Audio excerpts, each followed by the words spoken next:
ಎಲ್ಲರಿಗೂ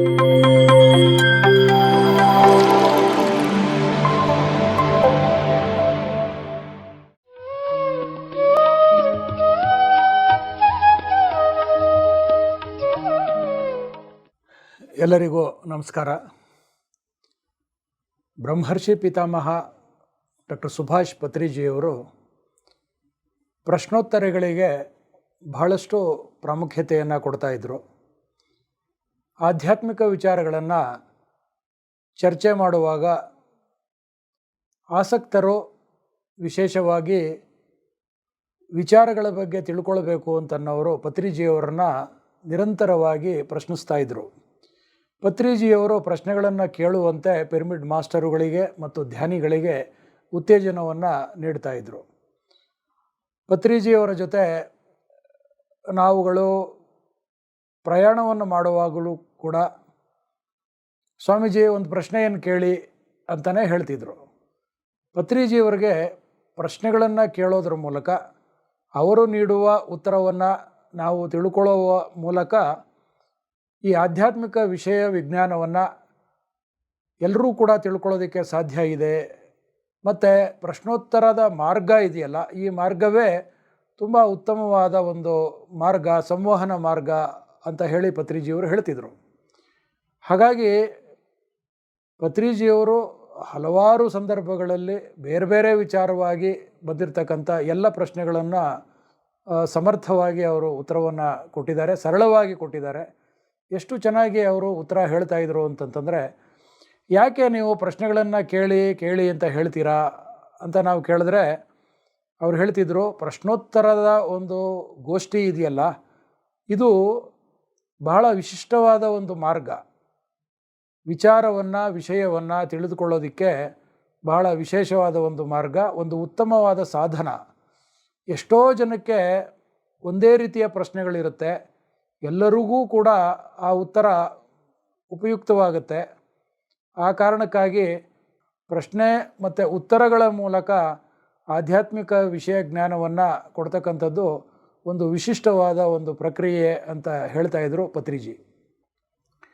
ಪ್ರಿಯ ವೀಕ್ಷಕರೇ, ಬನ್ನಿ ಪತ್ರಿಜಿಯವರ ಜೊತೆ ಬೇರೆ ಬೇರೆ ಪಿರಮಿಡ್ ಮಾಸ್ಟರ್ಗಳು ಏನೆಲ್ಲ ಪ್ರಶ್ನೆಗಳನ್ನು ಕೇಳಿದ್ರು, ಯಾವ ಸಂದರ್ಭದಲ್ಲಿ ಪತ್ರಿಜಿಯವರನ್ನ ಪ್ರಶ್ನೆ ಮಾಡಿದ್ರು, ಯಾವ ಪ್ರಶ್ನೆಗಳನ್ನು ಕೇಳಿದ್ರು, ಆ ಪ್ರಶ್ನೆಗಳಿಗೆ ಪತ್ರಿಜಿಯವರು ಯಾವ ಉತ್ತರವನ್ನು ಕೊಟ್ಟಿದ್ದಾರೆ, ಈ ಒಂದು ಪ್ರಶ್ನೆ ಮತ್ತು ಅದಕ್ಕೆ ಉತ್ತರ ಇವೆರಡನ್ನೂ ಕೂಡ ನಾವು ನೋಡಿ ಕೇಳಿ ತಿಳಿದುಕೊಂಡು ಅದರ ಬಗ್ಗೆ ಮನನವನ್ನು ಮಾಡಿಕೊಳ್ಳೋಣ.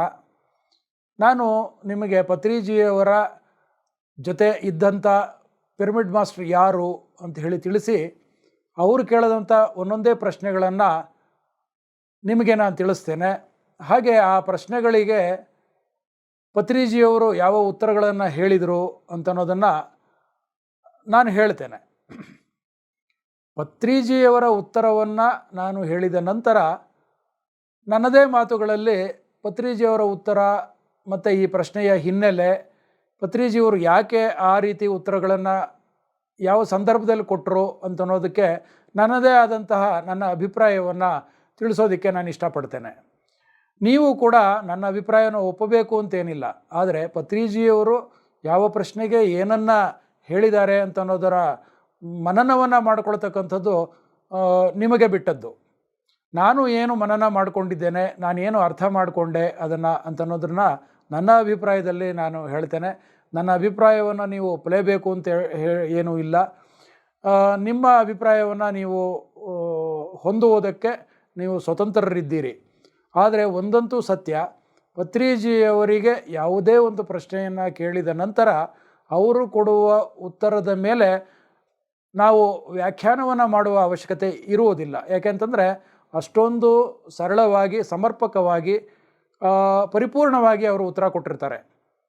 ಮತ್ತು ಯಾವುದೇ ಒಂದು ಪ್ರಶ್ನೆಗೆ ಉಪಪ್ರಶ್ನೆಯೂ ಕೂಡ ಇರ್ತಿತ್ತು. ಪತ್ರಿಜಿಯವರ ಜೊತೆ ಇದ್ದಾಗ ಜಿಜ್ಞಾಸುಗಳು, ವಿಶೇಷವಾಗಿ ಪಿರಮಿಡ್ ಮಾಸ್ಟರ್ಗಳು ಮತ್ತು ಧ್ಯಾನಿಗಳು ತಮ್ಮದೇ ಆದಂಥ ರೀತಿಯಲ್ಲಿ ಒಂದು ಮುಖ್ಯ ಪ್ರಶ್ನೆಗೆ ಒಂದು ಉಪಪ್ರಶ್ನೆಯನ್ನು ಕೂಡ ಹಾಕಿ ಸಂಪೂರ್ಣವಾದ ಮಾಹಿತಿಯನ್ನು ಪಡ್ಕೊಳ್ತಿದ್ರು.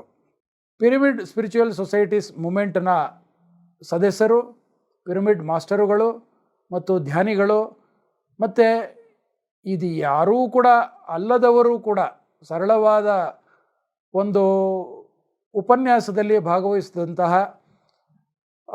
ವ್ಯಕ್ತಿಗಳು ಕೇಳಿದಂತಹ ಪ್ರಶ್ನೆಗಳು ಈ ಒಂದು ಸರಣಿಯಲ್ಲಿ ನಾವು ತಿಳ್ಕೊಳ್ಳೋಣ. ಬ್ರಹ್ಮರ್ಷಿ ಪಿತಾಮಹ ಪತ್ರಿಜಿಯವರ ಪ್ರಶ್ನೋತ್ತರ ಮಾಲಿಕೆಯನ್ನು ಪ್ರಸ್ತುತಪಡಿಸೋದಕ್ಕೆ PMC ಕನ್ನಡ ವಾಹಿನಿ ಬಹಳ ಸಂತೋಷ ಪಡುತ್ತೆ. ಮತ್ತು ಈ ಒಂದು ಪ್ರಶ್ನೋತ್ತರ ಮಾಲಿಕೆಯಲ್ಲಿ ಯಾವ ಯಾವ ಮಾಸ್ಟರ್ಗಳು ಏನೇನು ಪ್ರಶ್ನೆಗಳನ್ನು ಕೇಳಿದ್ದಾರೆ ಅಂತನ್ನೋದು ಮುಖ್ಯ ಆಗೋದಿಲ್ಲ, ಪ್ರಶ್ನೆ ಇಲ್ಲಿ ಮುಖ್ಯ ಆಗುತ್ತೆ. ಅದಕ್ಕೆ ಪತ್ರಿಜಿಯವರು ಕೊಟ್ಟಂತಹ ಉತ್ತರ ಮುಖ್ಯ ಆಗುತ್ತೆ. ಈ ಒಂದು ಪ್ರಶ್ನೋತ್ತರಗಳನ್ನು ನಾವು ಅವಲೋಕಿಸುವ ಮೂಲಕ, ಈ ಪ್ರಶ್ನೋತ್ತರಗಳನ್ನು ಮನನ ಮಾಡಿಕೊಳ್ಳುವ ಮೂಲಕ ನಾವು ಪತ್ರಿಜಿಯವರ ಪ್ರಬೋಧನೆಗಳನ್ನು, ಅವರ ಜ್ಞಾನದ ವಿಸ್ತಾರವನ್ನು ಅರಿತುಕೊಳ್ಳಬಹುದು. ಹಾಗೆ ಪತ್ರಿಜಿಯವರು ವಿಷಯಗಳನ್ನು ಎಷ್ಟು ಸರಳವಾಗಿ ನಿರೂಪಣೆ ಮಾಡಿ ಹೇಳಿದ್ದಾರೆ ಅಂತ ಅನ್ನೋದನ್ನು ನಾವು ತಿಳ್ಕೊಳ್ಬೋದು, ಅರ್ಥ ಮಾಡ್ಕೊಳ್ಬೋದು. ಹಾಗೂ ನಮ್ಮ ಆಧ್ಯಾತ್ಮಿಕ ಪ್ರಯಾಣದಲ್ಲಿ ಪತ್ರಿಜಿಯವರ ಒಂದು ಪ್ರಬೋಧನೆಗಳ ಒಂದು ಬೆಳಕಿನಲ್ಲಿ ನಾವು ಮುನ್ನಡೆಯನ್ನು ಸಾಧಿಸಬಹುದು. ಇದೇ ಈ ಪ್ರಶ್ನೋತ್ತರಗಳ ಮಾಲಿಕೆಯ ಉದ್ದೇಶ. ಹೀಗಾಗಿ ಮೊದಲನೇ ಒಂದು ಕಂತು ಆಗಿ ಈ ಒಂದು ಪತ್ರಿಜಿಯೊಡನೆ ಪ್ರಶ್ನೋತ್ತರ ಕಾರ್ಯಕ್ರಮವನ್ನು ಪ್ರಸ್ತುತಪಡಿಸೋದಕ್ಕೆ ನಾನು ನಿಮ್ಮ ಮುಂದೆ ಇದ್ದೇನೆ. ಬನ್ನಿ, ಈ ಮೊದಲನೆಯ ಸಂಚಿಕೆಯಲ್ಲಿ ಪತ್ರಿಜಿಯವರ ಜೊತೆ ಇದ್ದಂಥವರು ಆಂಧ್ರ ಪ್ರದೇಶದ ಹಿರಿಯ ಪಿರಮಿಡ್ ಮಾಸ್ಟರ್ ಆದಂತಹ ಜಗಪತಿ ರಾಜು ಅವರು. ಜಗಪತಿ ರಾಜು ಅವರು ಬಹಳಷ್ಟು ಆಧ್ಯಾತ್ಮಿಕ ವಿಷಯಗಳನ್ನು ಪತ್ರಿಜಿಯವರಿಂದ ಹೊರತೆಗೆದಿದ್ದಾರೆ. ಪತ್ರಿಜಿಯವರೊಡನೆ ಅವರು ಪ್ರಯಾಣ ಮಾಡುವಾಗ ಕಾರಿನಲ್ಲಿಯೂ ಕೂಡ ಅವರು ಪ್ರಶ್ನೋತ್ತರಗಳನ್ನು ಮಾಡ್ತಾಯಿದ್ರು. ಪತ್ರಿಜಿಯವರ ಪ್ರೇರಣೆ ಮೇರೆಗೆ ಆ ಸಮಯಾವಕಾಶವನ್ನು ಉಪಯೋಗಿಸಿಕೊಂಡು ಜಗಪತಿ ರಾಜು ಅವರು ಮೊದಲನೇ ಪ್ರಶ್ನೆ ಅವರು ಒಂದು ಸಂದರ್ಶನದ ರೂಪದಲ್ಲಿ ಸಂದರ್ಶನವನ್ನು ಮಾಡುವಾಗ ಪ್ರಶ್ನೋತ್ತರಗಳನ್ನು ನಡೆಸಿದ್ದಾರೆ. ಇವತ್ತು ಅವರ ಸಂದರ್ಶನದ ಒಂದು ಪ್ರಶ್ನೋತ್ತರ ಮಾಲಿಕೆಯನ್ನು ಕನ್ನಡದಲ್ಲಿ ನಾನು ಪ್ರಸ್ತುತಪಡಿಸೋದಕ್ಕೆ ತುಂಬ ಸಂತೋಷ ಪಡ್ತೇನೆ. ಜಗಪತಿ ರಾಜು ಅವರು ಮೊದಲನೇ ಪ್ರಶ್ನೆ ಕೇಳ್ತಾರೆ ಪತ್ರಿಜಿಯವರಿಗೆ ಆ ಒಂದು ಸಂದರ್ಶನದಲ್ಲಿ.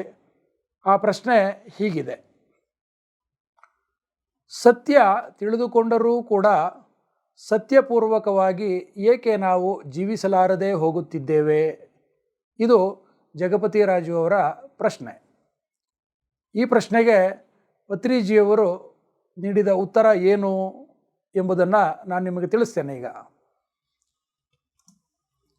ಪತ್ರಿಜಿಯವರು ಹೇಳ್ತಾರೆ, ಸತ್ಯದ ಬಗ್ಗೆ ಸಂಪೂರ್ಣ ಅರಿವು ಉಂಟಾಗಬೇಕೆಂದರೆ ನಾವು ಬಹಳಷ್ಟು ಮಾನವ ಜನ್ಮಗಳನ್ನು ತೆಗೆದುಕೊಳ್ಳಬೇಕಾಗುತ್ತದೆ.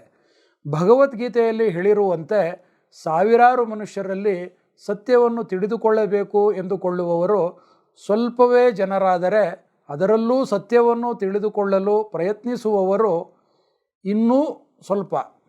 ತಮ್ಮ ಈ ಪ್ರಯತ್ನಗಳಲ್ಲಿ ಸಫಲತೆಯನ್ನು ಹೊಂದುವವರೂ ಸಹ ಇನ್ನೂ ಕಡಿಮೆಯೇ.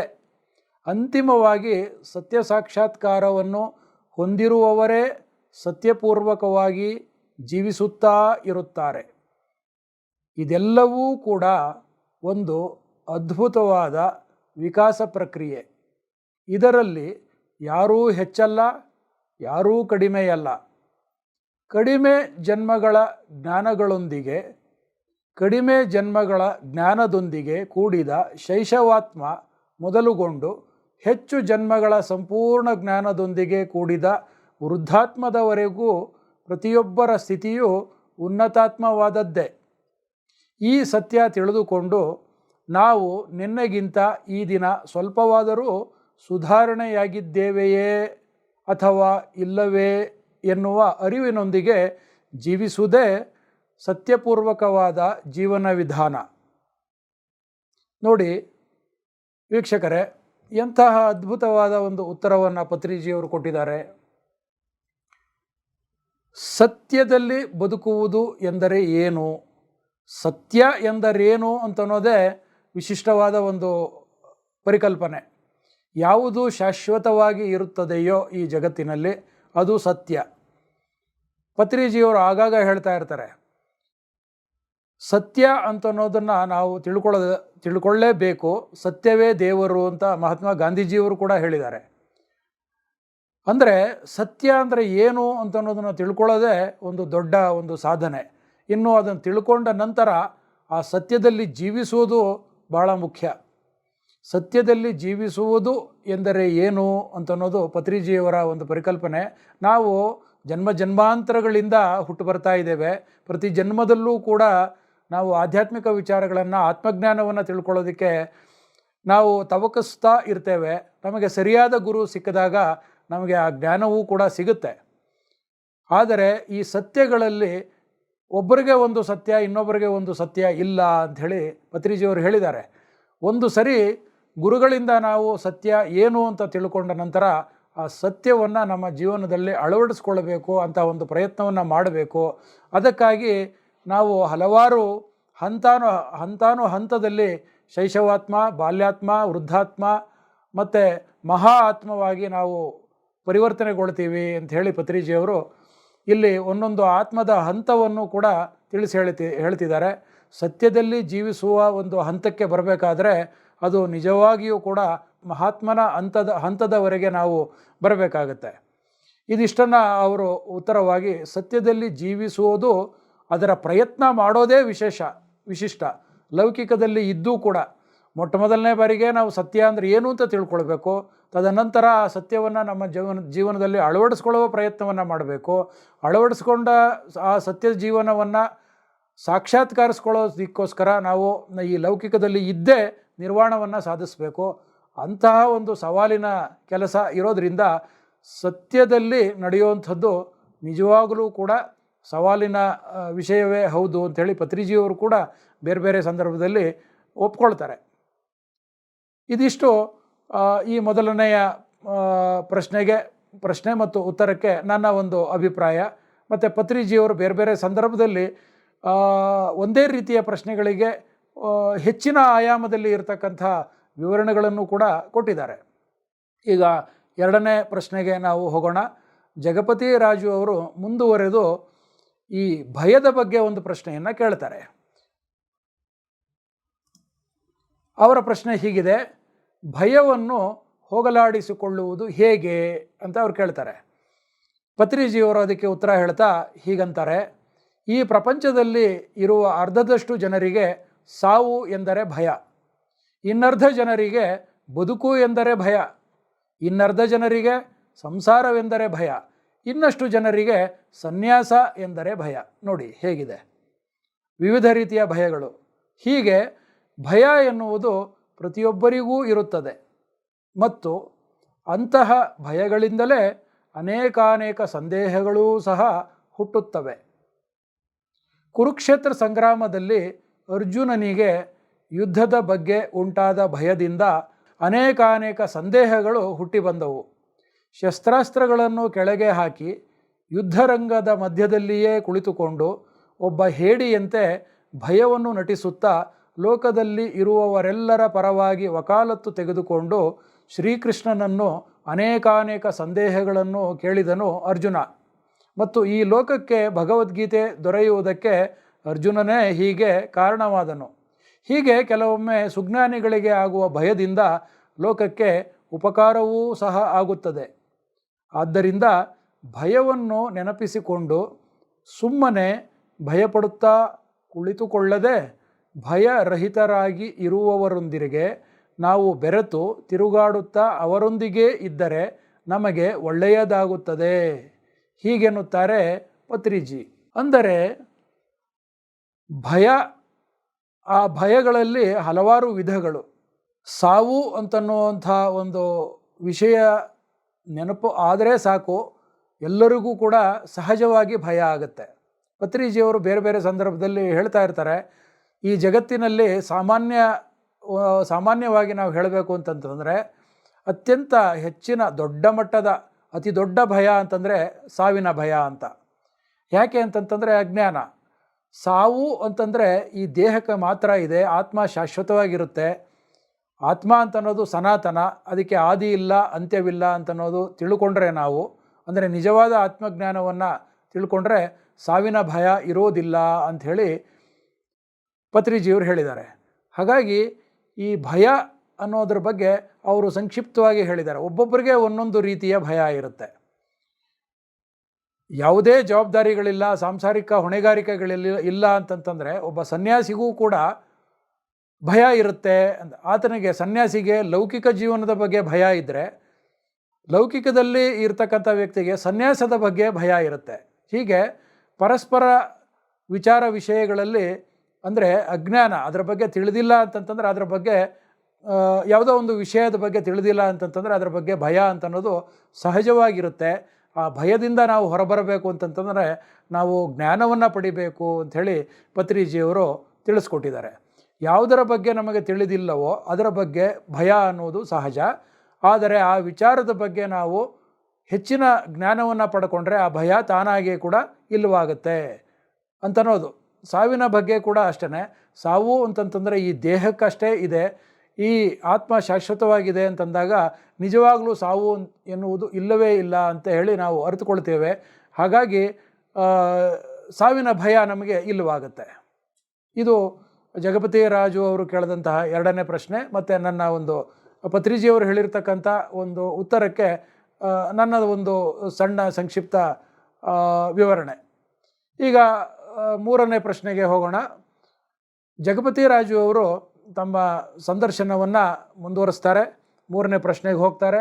ಮೂರನೇ ಪ್ರಶ್ನೆ ಅವ್ರು ಕೇಳ್ತಾರೆ ಪತ್ರಿಜಿಯವ್ರಿಗೆ, ಪತ್ರಿಜಿಯವರೇ, ನಿಮ್ಮನ್ನು ಅರ್ಥ ಮಾಡಿಕೊಳ್ಳಬೇಕು ಎಂದರೆ ನಾವು ಏನು ಮಾಡಬೇಕು ಅಂತ. ನೋಡಿ ಎಷ್ಟು ಸರಳವಾಗಿದೆ ಪ್ರಶ್ನೆ. ಪತ್ರಿಜಿಯವರನ್ನ ಅರ್ಥ ಮಾಡ್ಕೊಳ್ಳೋದು ಅಂತಂದರೆ ಏನು?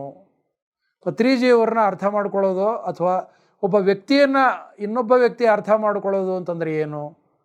ಅದಕ್ಕೆ ಪತ್ರಿಜಿಯವರು ಎಷ್ಟು ಚೆನ್ನಾಗಿ ಉತ್ತರವನ್ನು ಹೇಳಿದ್ದಾರೆ ನೋಡಿ. ಪತ್ರಿಜಿ ಹೇಳ್ತಾರೆ, ಯಾರು ಯಾರನ್ನೂ ಸಹ ಅರ್ಥ ಮಾಡಿಕೊಳ್ಳುವ ಅಗತ್ಯವಿಲ್ಲ. ಹಾಗೆ ಒಬ್ಬರು ಇನ್ನೊಬ್ಬರನ್ನು ಅರ್ಥ ಮಾಡಿಕೊಳ್ಳುವುದನ್ನು, ಅಂದರೆ ಅರ್ಥ ಮಾಡಿಕೊಳ್ಳುವುದಕ್ಕೆ ಪ್ರಯತ್ನಿಸುವುದು ಎನ್ನುವುದೇ ಪರಮ ಮೂರ್ಖತನದ ಕೆಲಸ. ಒಬ್ಬರು ಇನ್ನೊಬ್ಬರನ್ನು ಯಾವತ್ತಿಗೂ ಅರ್ಥ ಮಾಡಿಕೊಳ್ಳಲಾರರು. ಈ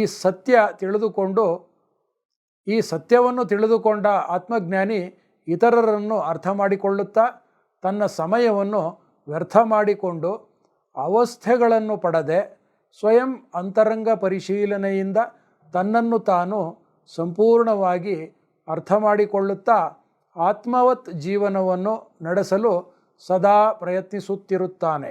ಇದು ಪತ್ರಿಜಿಯವರ ಉತ್ತರ. ಅಂದರೆ ಈ ಜಗತ್ತಿನಲ್ಲಿ ಯಾರನ್ನೂ ಕೂಡ ಅರ್ಥ ಮಾಡಿಕೊಳ್ಳುವ ಪ್ರಯತ್ನವನ್ನು ಮಾಡಬಾರದಾ ಅಂತನ್ನೋದು ಕೂಡ ಉಪಪ್ರಶ್ನೆ ಆಗುತ್ತೆ. ಒಬ್ಬ ವ್ಯಕ್ತಿಯನ್ನು ನಾವು ಅರ್ಥ ಮಾಡಿಕೊಳ್ಳುವ ಪ್ರಯತ್ನದಲ್ಲಿ ನಮ್ಮನ್ನು ನಾವು ಅರ್ಥ ಮಾಡಿಕೊಳ್ಳೋದು ನಾವು ಮರ್ತೋಗ್ತೇವೆ. ಹಾಗಾಗಿ ಯಾರನ್ನೂ ಕೂಡ ಅರ್ಥ ಮಾಡಿಕೊಳ್ಳೋ ಪ್ರಯತ್ನ ಪಡದೆ ನಮ್ಮನ್ನು ನಾವು ಅರ್ಥ ಮಾಡಿಕೊಳ್ಳೋಣ ಅಂತನ್ನೋದು ಇಲ್ಲಿ ನಮಗೆ ಕಂಡುಬರ್ತಾ ಇರತಕ್ಕಂಥ ಒಂದು ವಿಶೇಷವಾದ ಸಂದೇಶ. ಪತ್ರಿಜಿಯವರಲ್ಲಿ ಸಂದೇಶವನ್ನು ನಾವು ವಿಶ್ಲೇಷಣೆ ಮಾಡೋದಾದರೆ ಅವರು ಹೇಳಿರ್ತಕ್ಕಂಥದ್ದು, ಒಬ್ಬನ್ನು ಅರ್ಥ ಮಾಡ್ಕೊಳ್ತೀವಿ ನಾವು ಅಥವಾ ಅರ್ಥ ಮಾಡ್ಕೋಬೇಕು ಅಂತನ್ನೋದೇ ಪರಮ ಮೂರ್ಖತನ. ಅರ್ಥ ಮಾಡಿಕೊಳ್ಳೋ ಒಂದು ಪ್ರಯತ್ನವನ್ನು ನಾವು ಕೈಬಿಟ್ಟು ನಮ್ಮನ್ನು ನಾವು ಅರ್ಥ ಮಾಡಿಕೊಂಡು ನಮ್ಮ ಸಂಬಂಧಗಳಲ್ಲಿ ನಾವು ಉತ್ತಮವಾದ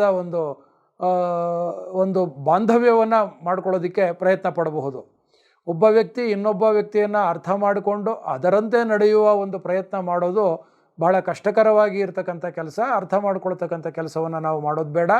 ನಮ್ಮನ್ನು ನಾವು ಅರ್ಥ ಮಾಡಿಕೊಂಡು ಇನ್ನೊಬ್ಬ ವ್ಯಕ್ತಿ ತನ್ನನ್ನು ತಾನು ಅರ್ಥ ಮಾಡ್ಕೊಂಬಿಟ್ರೆ ಈ ಸಂಬಂಧಗಳು ಅಂತನ್ನೋದು ಅದು ಒಂದು ಸಮತೋಲನದಲ್ಲಿ ಇರುತ್ತೆ, ಸೌಹಾರ್ದಯುತವಾಗಿರುತ್ತೆ ಅಂತನ್ನೋದು ಇಲ್ಲಿ ಇರ್ತಕ್ಕಂಥ ಸಂದೇಶ. PMC ಕನ್ನಡ ಚಾನೆಲ್ ಅನ್ನು ಲೈಕ್ ಮಾಡಿ, ಶೇರ್ ಮಾಡಿ, ಸಬ್ಸ್ಕ್ರೈಬ್ ಮಾಡಿ ಮತ್ತು ಮಾಡಿಸಿ. ಎಲ್ಲರಿಗೂ ಧನ್ಯವಾದಗಳು.